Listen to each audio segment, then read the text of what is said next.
Our new filters, replacement filters for our Shark vacuum right here just arrived. We got the Anicell ones. Thought I'd just do a little unboxing on camera.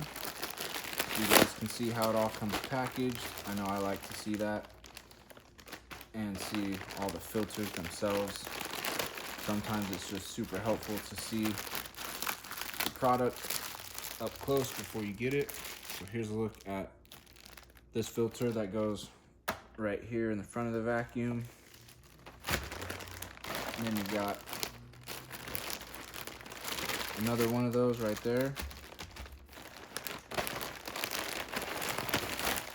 And then you got these filters, which go in this section right here.